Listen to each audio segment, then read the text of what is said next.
La bala de mosquete atravesó la garganta del capitán Jean-Baptiste Fournier antes siquiera de oír el disparo. Su caballo se encabritó al tiempo que la sangre caliente salpicaba la tierra helada española. Tras él, 12 soldados de caballería franceses más se desplomaron en el mismo instante. Sus gritos fueron ahogados por un trueno que parecía provenir de todas partes y de ninguna. El general Lasalle agarró su catalejo con manos temblorosas, escudriñando la ladera en busca de cañones. No había ninguno. Solo infantería española, de pie imposiblemente cerca, empuñando armas que sus oficiales habían calificado 3 horas antes de tubos de jardinero y trabucos de chatarra. 2000 soldados franceses estarían muertos al atardecer, abatidos por un arma que les habían enseñado a descartar como basura primitiva. El humo se disipó y las manos de Miguel Santana temblaban con tanta fuerza que casi dejó caer su trabuco.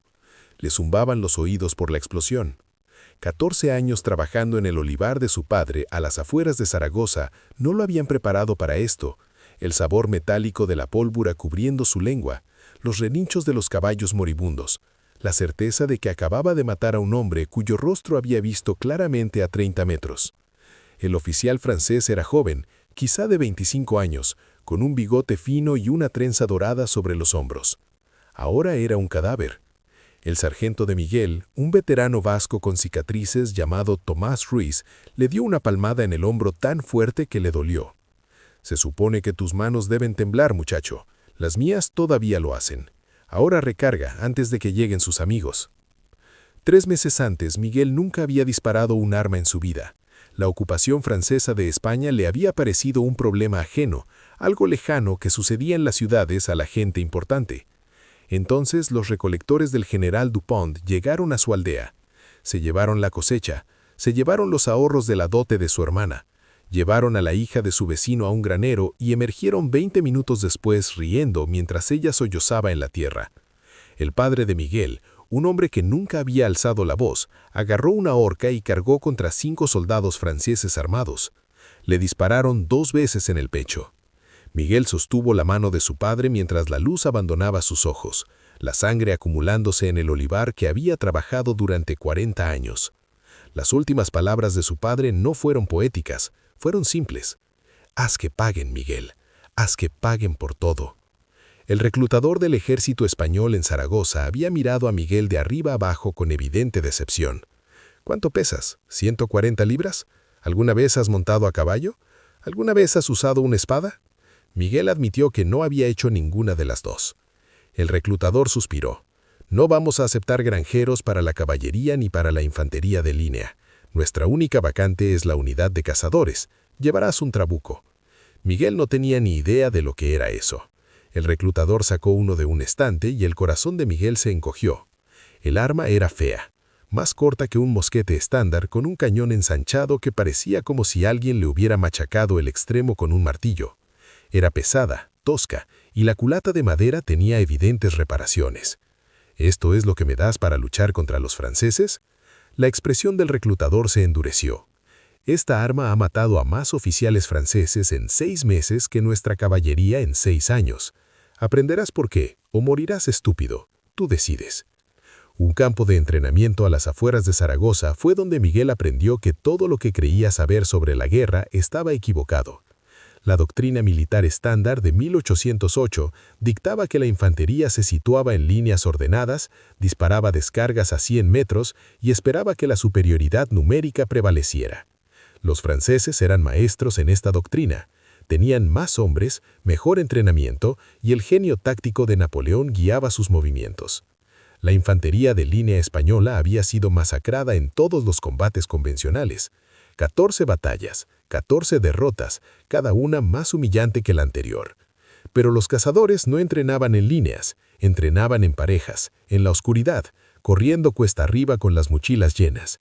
Su instructor era un ex cazador catalán de 48 años llamado Sargento Mayor Esteban Cortés, que tenía la mirada más fría que Miguel había visto jamás. «Los franceses creen que la guerra es geometría», les dijo Cortés el primer día. «Ángulos, líneas, movimientos predecibles. Vamos a enseñarles que la guerra también es biología, cazadores matando presas». El trabuco, explicó Cortés, fue diseñado para un tipo de guerra completamente diferente. Mientras los mosquetes franceses disparaban una sola bala con una precisión de unos 70 metros en condiciones ideales, el trabuco disparaba una carga de perdigones que se extendía formando un cono mortífero. El alcance efectivo era solo de 30 a 40 metros, pero dentro de ese alcance, un solo disparo podía abatir a 3 hombres. El tiempo de recarga era más rápido que el de un mosquete estándar, porque el cañón ancho facilitaba la carga en el caos del combate. Los franceses se burlaban de él porque evaluaban las armas basándose en el alcance y la precisión de un solo objetivo. Nunca consideraron lo que sucedía cuando un enemigo acortaba distancia rápidamente y disparaba contra formaciones en masa. Esa es su arrogancia fatal, dijo Cortés. Suponen que lucharemos a su manera. No lo haremos. Miguel reprobó su primer examen de calificación, y su segundo, y su quinto. Cargar el trabuco requería apisonar la pólvora y disparar con firmeza, pero no demasiado. Preparar la bandeja mientras corría y mantener la conciencia de la situación en un caos de combate simulado. Otros reclutas parecían comprenderlo con naturalidad. Las manos de Miguel se tambaleaban, se le caían los perdigones, se le derramaba la pólvora. Para la tercera semana estaba listo para rendirse. Entonces un recluta más joven llamado Rafael Domínguez, de apenas 19 años, con cara de niño y risa nerviosa, se le acercó después de otro ejercicio fallido. «Te observé. Estás pensando demasiado. Cargas como si estuvieras tratando de construir una catedral. Es un arma, no un mueble. Solo mételo y dispara». Algo en la irreverencia de Rafael rompió la frustración de Miguel. A la mañana siguiente dejó de pensar y simplemente se movió. Sus manos encontraron su ritmo. Cargar, preparar, disparar, recargar. 30 segundos. Luego 28. Luego 25. Para la sexta semana, Miguel calificó con el tercer tiempo de recarga más rápido de su compañía. La preparación psicológica fue más dura que el entrenamiento físico. Cortés reunió a los cazadores alrededor de una fogata una noche de febrero y les habló con una honestidad incómoda. Van a matar a hombres que no les han hecho nada personal. Jóvenes con familias. Verán sus caras. Los oirán suplicar. Algunos vomitarán después de su primera muerte. Algunos tendrán pesadillas por el resto de sus vidas. Esto es lo que realmente es la guerra. No gloria ni heroísmo, sino matanza. Si no pueden aceptarlo, váyanse ahora. Nadie los juzgará. Miguel pensó en su padre desangrándose en los olivares, en la cara de su hermana cuando los franceses se fueron, en el desprecio en la voz del general francés cuando cabalgó por Zaragoza anunciando que España ahora era propiedad francesa y que el pueblo español debería estar agradecido por la influencia civilizadora. Miguel no se apartó del fuego, Rafael tampoco, ninguno de ellos tampoco. Mientras tanto, a 300 kilómetros de distancia, en el cuartel general militar francés en Madrid, el general Lasalle revisaba informes de inteligencia con creciente irritación. Los ataques de la guerrilla española se estaban convirtiendo en un problema. No una amenaza militar exactamente, sino una molestia persistente que paralizaba las tropas e interrumpían las líneas de suministro. Sus oficiales le aseguraron que se trataba de campesinos mal armados que recurrían a cobardes tácticas de emboscada porque no podían enfrentarse a las fuerzas francesas en combate abierto. Lasalle estuvo de acuerdo. La solución era simple: realizar patrullas agresivas, enfrentarse y destruir cualquier grupo de partisanos y demostrar la superioridad militar francesa de forma tan abrumadora que la resistencia española se derrumbaría por desmoralización. Asignó 8.000 soldados a una operación de barrido por Aragón. Las órdenes eran explícitas: encontrar a las guerrillas españolas, obligarlas a enfrentarse y aniquilarlas. Lasalle esperaba que la operación durara un máximo de 2 semanas. Predijo menos de 100 bajas francesas. Su Estado Mayor coincidió en que estas estimaciones eran, en todo caso, conservadoras. La preparación psicológica fue más dura que el entrenamiento físico. Cortés reunió a los cazadores alrededor de una fogata una noche de febrero y les habló con una honestidad incómoda. Van a matar a hombres que no les han hecho nada personal. Jóvenes con familias. Verán sus caras. Los oirán suplicar. Algunos vomitarán después de su primera muerte. Algunos tendrán pesadillas por el resto de sus vidas. Esto es lo que realmente es la guerra. No gloria ni heroísmo, sino matanza. Si no pueden aceptarlo, váyanse ahora. Nadie los juzgará. Miguel pensó en su padre desangrándose en los olivares, en la cara de su hermana cuando los franceses se fueron, en el desprecio en la voz del general francés cuando cabalgó por Zaragoza anunciando que España ahora era propiedad francesa y que el pueblo español debería estar agradecido por la influencia civilizadora. Miguel no se apartó del fuego, Rafael tampoco, ninguno de ellos tampoco. Mientras tanto, a 300 kilómetros de distancia, en el cuartel general militar francés en Madrid, el general Lasalle revisaba informes de inteligencia con creciente irritación. Los ataques de la guerrilla española se estaban convirtiendo en un problema. No una amenaza militar exactamente, sino una molestia persistente que paralizaba las tropas e interrumpía las líneas de suministro. Sus oficiales le aseguraron que se trataba de campesinos mal armados que recurrían a cobardes tácticas de emboscada porque no podían enfrentarse a las fuerzas francesas en combate abierto. Lasalle estuvo de acuerdo. La solución era simple: realizar patrullas agresivas, enfrentarse y destruir cualquier grupo de partisanos y demostrar la superioridad militar francesa de forma tan abrumadora que la resistencia española se derrumbaría por desmoralización. Asignó 8.000 soldados a una operación de barrido por Aragón. Las órdenes eran explícitas: encontrar a las guerrillas españolas, obligarlas a enfrentarse y aniquilarlas. Lasalle esperaba que la operación durara un máximo de 2 semanas. Predijo menos de 100 bajas francesas. Su Estado Mayor coincidió en que estas estimaciones eran, en todo caso, conservadoras. La columna francesa que marchó hacia la Sierra de Alcubierre en marzo de 1808 era todo lo que las reformas militares de Napoleón habían creado. 1.200 soldados de infantería de línea entrenados en fuego rápido de salva. 400 soldados de caballería para persecución y flanqueo. Apoyo de artillería con cañones de 6 libras. Carros de abastecimiento, cuerpo médico y destacamentos de ingenieros. Se movían con precisión mecánica, con formaciones impecables, la moral alta tras años de victorias toda Europa. El capitán Henri Bohemond escribió en su diario esa noche: «Mañana marchamos contra los irregulares españoles. Espero dispersarlos antes del almuerzo. Esta gente tiene coraje, pero no disciplina. Coraje sin disciplina es solo entusiasmo que sangra». Selló la carta para enviársela a su esposa en Lyon. Ella nunca la recibiría.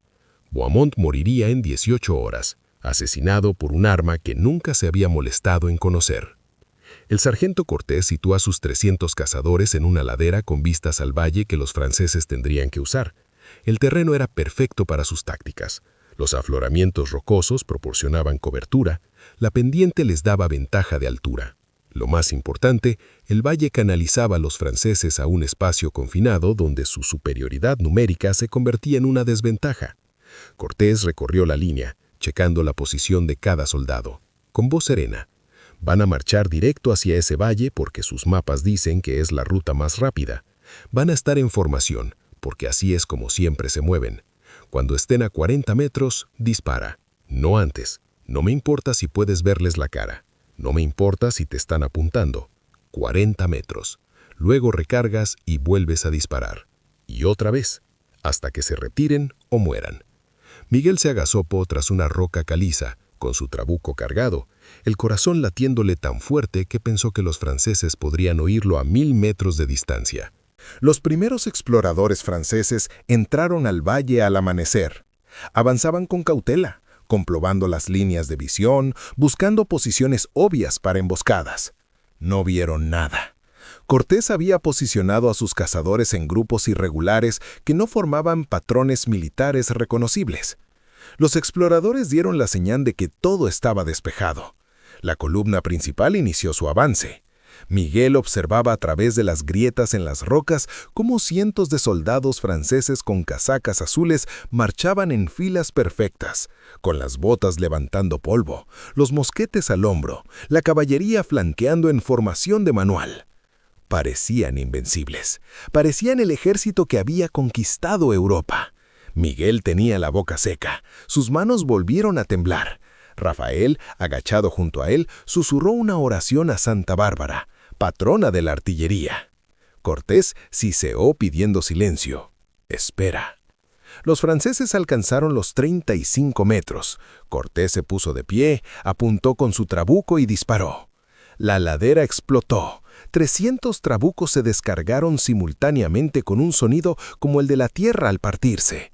Las cargas de perdigones se extendieron en conos superpuestos de plomo que barrieron la formación francesa como una guadaña invisible.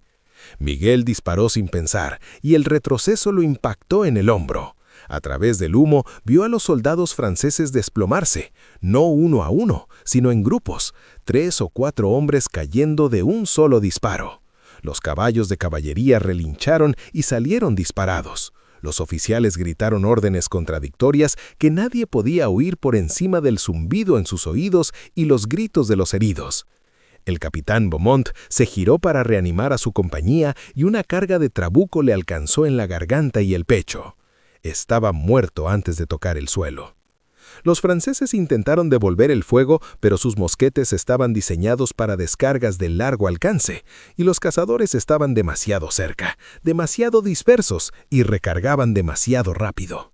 Para cuando un soldado francés apuntaba, preparaba y disparaba su mosquete a un objetivo a 80 metros de distancia, ese objetivo ya había recargado y disparado de nuevo. La ventaja matemática era brutal. Un trabuco podía recargarse en 25 segundos. Un mosquete francés estándar tardaba 90 segundos en condiciones de combate. En 3 minutos, un solo cazador podía disparar 7 veces, mientras que un soldado francés disparaba 2. El mundo de Miguel se redujo a un ritmo mecánico. Cargar, preparar, apuntar a los casacas azules, fuego, sentir el retroceso, cargar de nuevo. Sus manos se movían sin pensar, su mente se desprendió. Esto no era guerra, esto era carnicería. El general Lasalle, observando desde una posición de mando tras la columna, no podía procesar lo que veía. Se suponía que su caballería era la solución a la infantería irregular. Deberían haber cargado contra la ladera y dispersado a los españoles en cuestión de minutos. Pero la caballería no pudo cargar porque sus caballos estaban aterrorizados por el fuego continuo y la visión de animales muertos desangrándose en el suelo. Su artillería no podía disparar con eficacia porque los cazadores estaban demasiado dispersos y parcialmente ocultos por las rocas. Su infantería de línea no podía acortar distancias porque cada vez que intentaban avanzar por la ladera, otra ráfaga de perdigones los destrozaba. Lasalle había luchado en Italia, Egipto, Austria y Prusia. Nunca había visto algo así. Se suponía que esto no era posible. Eran campesinos con armas inferiores. ¿Dónde estaba su miedo? ¿Dónde estaba su desplome? ¿Por qué no se desmoronaban? Rafael recibió una bala de mosquete en el brazo izquierdo 20 minutos después del combate. El impacto lo hizo girar de lado y dejó caer su trabuco, gritando. Miguel lo arrastró detrás de la roca. Vio fragmentos de hueso y sangre manando de un codo destrozado. El rostro de Rafael estaba pálido. Sus labios formaban palabras que Miguel no pudo oír por encima de los disparos. Miguel se arrancó la tela de la camisa, vendó la herida lo más fuerte que pudo y empujó a Rafael detrás de una roca más grande. «Quédate abajo, volveré». Rafael asintió, con la mirada perdida. Miguel agarró el trabuco de Rafael, que ahora llevaba 2, y regresó a su posición. Disparó ambas armas en secuencia alterna, recargando una mientras la otra se enfriaba. Su hombro era un único moretón enorme. No le importó. La retirada francesa comenzó 40 minutos después del primer disparo. No fue ordenada, fue orgánica, extendiéndose entre las filas como la peste. Primero un escuadrón retrocediendo, luego un pelotón, luego compañías enteras girando y corriendo. Lasalle gritaba para que mantuvieran la posición, pero su voz no tenía sentido ante el impulso primario de escapar de la zona de muerte.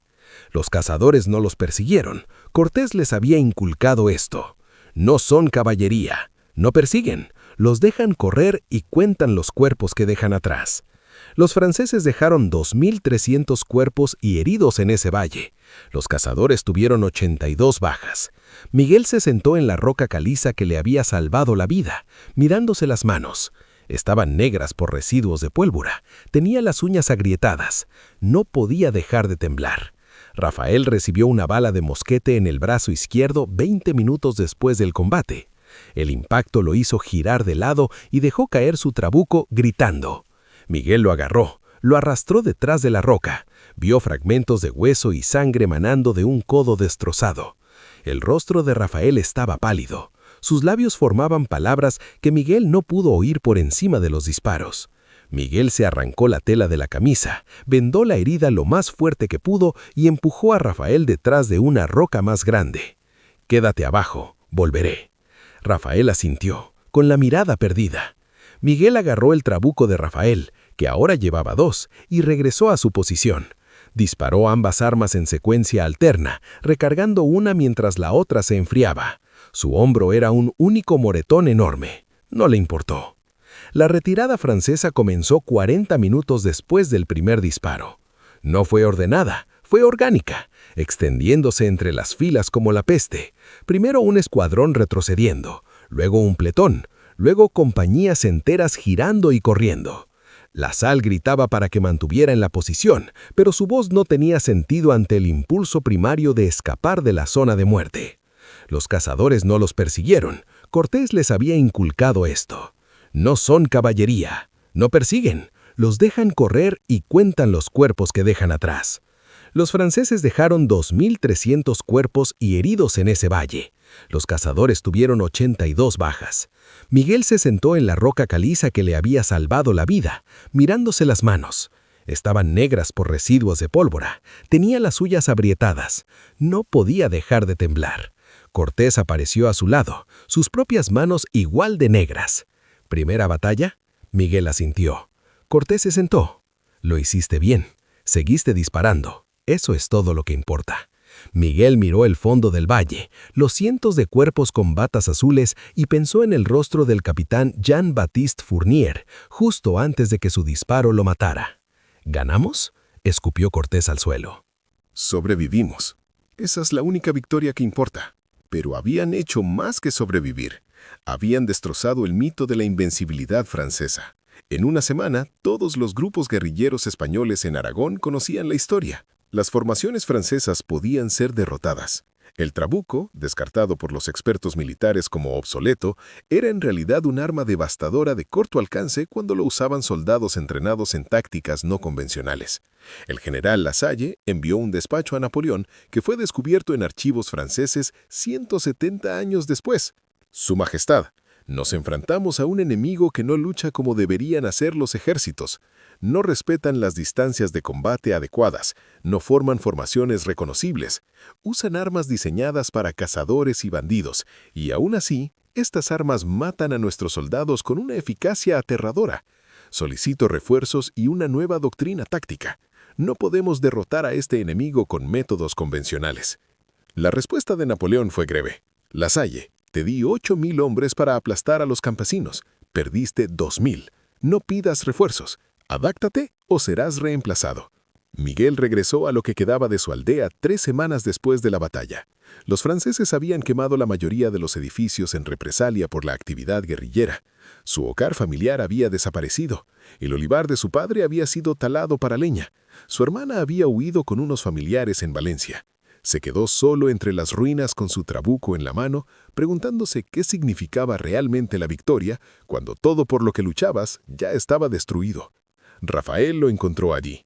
El brazo izquierdo de Rafael había desaparecido, amputado por un cirujano español para prevenir la gangrena.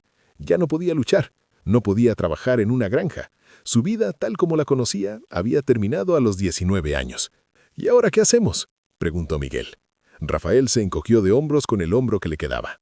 Sobrevivimos, reconstruimos, nos aseguramos de que la gente recuerde por qué luchamos. Eso es todo lo que nos queda. La batalla de la Sierra de Alcubierre, así la denominaron finalmente los historiadores, se convirtió en un punto de inflexión en la Guerra de la Independencia. No por el número de bajas, aunque fue significativo, ni por el territorio ganado, porque ningún territorio cambió de manos. Fue un punto de inflexión porque demostró que el ejército de Napoleón podía ser derrotado por fuerzas no convencionales que utilizaban métodos no convencionales.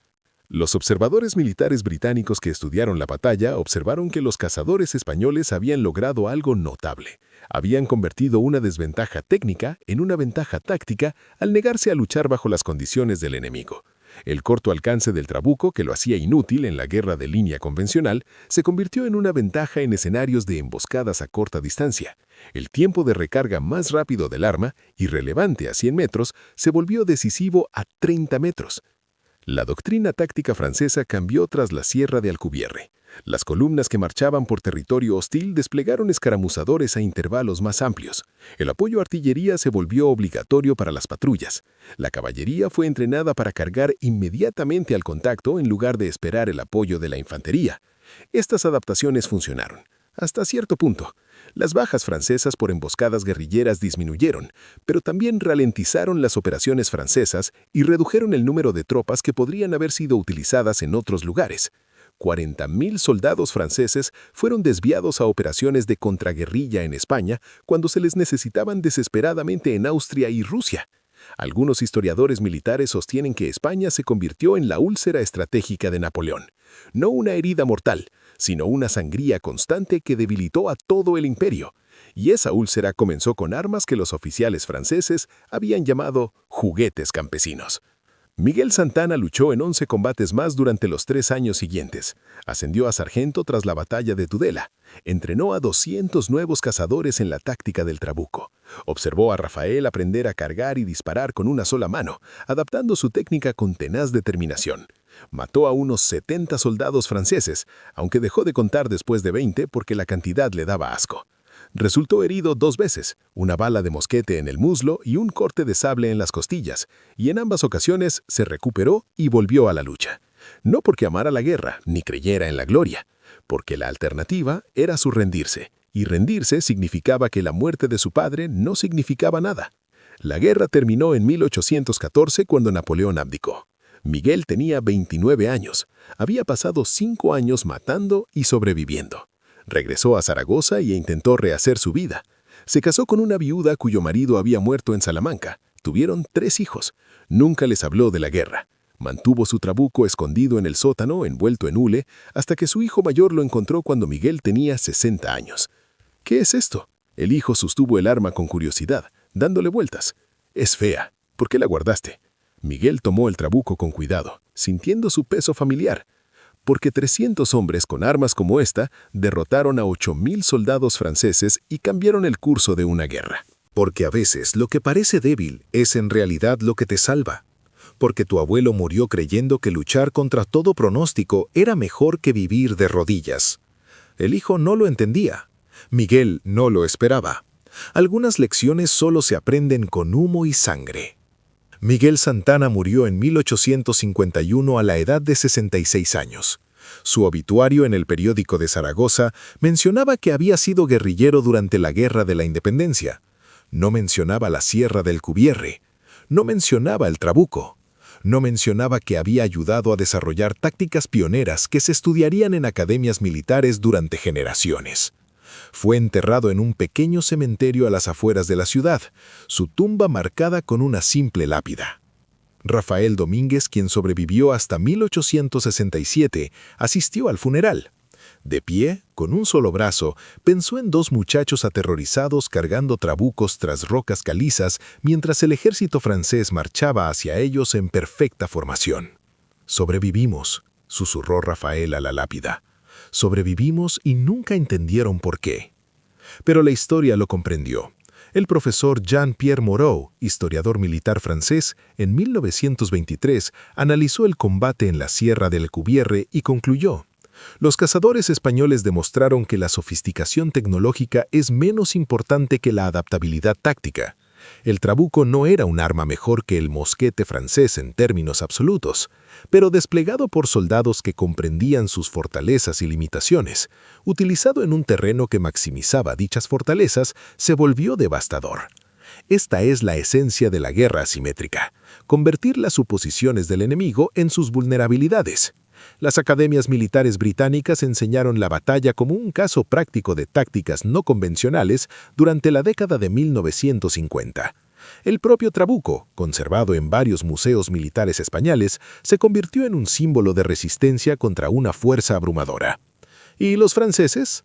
El general Lasalle sobrevivió a la guerra pero nunca recuperó su reputación. Escribió en sus memorias privadas, publicadas póstumamente, «Perdí más hombres a manos de los irregulares españoles con armas rudimentarias que en batallas importantes contra ejércitos profesionales. Esto me atormenta. Nos entrenaron para luchar contra soldados que pensaban como soldados. No teníamos respuesta para los hombres que pensaban como cazadores. Napoleón me dijo que me adaptara. Nunca lo hice en realidad. Simplemente asigné más hombres al problema hasta que terminó la guerra. Si pudiera volver atrás, quemaría todos los manuales tácticos que teníamos y empezaría de cero. Pero no puedo volver atrás. Ninguno de nosotros puede. Simplemente contamos los muertos y fingimos que hicimos lo mejor que pudimos». Así que esta es la verdad que no te enseñan en la escuela. Miguel Santana no era especial. Rafael Domínguez no era especial. El sargento Cortés no era especial. Eran agricultores, cazadores y gente común que aprendieron a usar un arma inferior mejor que los soldados profesionales con su arma. Ganaron porque tenían que hacerlo, porque rendirse no era una opción, porque alguien tenía que demostrar que el imperio francés no era invencible. Y una mañana de primavera en 1808, en una ladera de Aragón, 300 hombres hicieron exactamente eso. Los franceses le llamaban al trabuco un juguete de pensaños. Entonces, 2000 de ellos murieron al comprender por qué esa expulsión fue el último error que cometieron. Ahora necesito preguntarte algo importante. Miguel, Rafael, Tomás Cortés, olvidarás estos nombres en 5 minutos a menos que decidas ahora mismo qué importan. El algoritmo de YouTube enterrará esta historia a menos que le digas que la verdadera historia vale más que cualquier basura de tendencia que esté actualmente en tu pantalla. Esto no es manipulación, esto es un hecho. Si no le das a me gusta, no te suscribas, no comentes, el algoritmo asume que no te importa. Y si no te importa, ¿por qué debería mostrarle esto a alguien más? Así que esta es tu elección. Puedes seguir desplazándote y olvidar todo lo que acabas de aprender. O puedes aplastar ese botón de me gusta ahora mismo, suscribirte a este canal y comentar «Salute» si crees que 300 guerrilleros españoles merecen ser recordados tanto como los mariscales de Napoleón. Un toque en tu pantalla, eso es todo lo que se necesita. Esos hombres sangraron y murieron para que no fueran olvidados. ¿Vas a dejar que los olviden de todos modos porque no pudiste presionar un botón? Eso es culpa tuya, no mía, tuya. La historia no termina en la Sierra de Alcubierre. Miguel Santana libró 11 batallas más, pero hay un enfrentamiento 3 meses después sobre el que los historiadores aún discuten, donde Rafael Domínguez, luchando con un solo brazo, hizo algo tan descabellado que ni siquiera sus propios comandantes creyeron los informes. Los registros franceses lo confirman, testigos españoles lo documentaron, pero es tan descabellado que la mayoría de la gente asume que es una leyenda exagerada. No lo es. Tengo los documentos, tengo los partes de bajas, tengo la carta que Rafael le escribió a su madre 3 días antes de que ocurriera, y se lo mostraré todo en el próximo video. Pero la cuestión es que solo hago estos videos de historia profunda cuando sé que la gente realmente los quiere. Así que si quieren saber qué hizo Rafael, si quieren saber cómo un chaval de 19 años con un solo brazo logró capturar un convoy de suministros francés entero, él solo, comenten la parte 2 ahora mismo. Si esta sección de comentarios recibe 1000 comentarios sobre la parte 2, publicaré el video la semana que viene. Demuestra que no eres un simple espectador pasivo. Demuestra que quieres las historias reales, no la basura desinfectada que enseñan en las escuelas. Comenta ahora, suscríbete, activa las notificaciones, porque el siguiente capítulo de esta historia es aún más loco que lo que acabas de escuchar, y te garantizo que nunca lo has escuchado antes. No dejes que la historia de Rafael muera por tu pereza de escribir 8 letras. Hazlo, ahora. Bajas francesas, 2.300 muertos y heridos en la Sierra de Alcubierre. Bajas españolas, 82 muertos y heridos. Tasa de bajas, 28-1 a favor de los cazadores españoles. Tiempo de recarga de trabuco, 25 segundos frente a los 90 segundos del mosquete francés. Alcance efectivo, 30 a 40 metros con dispersión de perdigones. Fuerzas francesas comprometidas, 8.000 tropas con apoyo de caballería y artillería. Fuerzas españolas, 300 cazadores con mosquetes. Duración de la batalla, aproximadamente 90 minutos antes de la retirada francesa. Impacto estratégico, redistribución forzada de 40.000 tropas francesas a operaciones de contraguerrilla. Archivos militares franceses. Servicio histórico de la defensa. Correspondencia del general Lasalle e informes de bajas de las campañas de la Guerra de la Independencia, 1808 a 1814. Morao, Jean-Pierre. Guerra asimétrica en la era napoleónica. Tácticas de la guerrilla española, 1808-1814. Prensa de la Academia Militar de París, 1923. Informes de observadores británicos. Archivos nacionales, Kew. Documentación del teniente coronel Charles Vaughan sobre las tácticas de guerra irregular españolas, 1809. Museo del Ejército, Madrid. Mosquetes Trabuco y equipo de cazador conservados del periodo de la Guerra de la Independencia. Archivo Provincial de Zaragoza. Registros municipales, listas de bajas y testimonios civiles de la ocupación francesa, 1808-1813. Rafael Domínguez perdió un brazo en la Sierra de Alcubierre. Los cirujanos le dijeron que sus días de lucha habían terminado. 3 meses después, entró solo en un campamento francés, fingió ser un desertor y salió con 60 carros de munición y suministros, mientras 40 soldados franceses laían muertos detrás de él. Los franceses pensaban que estaba desarmado porque solo revisaron su costado derecho. Nunca encontraron la pistola atada a su muñón izquierdo. ¿Cómo recargó una pistola de chispa con una mano? ¿Cómo convenció a los centinelas franceses de que era uno de ellos? ¿Cómo sacó 60 carros de un campamento fortificado sin que nadie se diera cuenta hasta que se fue? Las respuestas están en los reportes de investigación militar francés que no se desclasificaron hasta 1998. Próximo video. Suscríbete ahora o te lo perderás. No dejes que la historia de Rafael muera por tu pereza de escribir 8 letras. Hazlo ahora.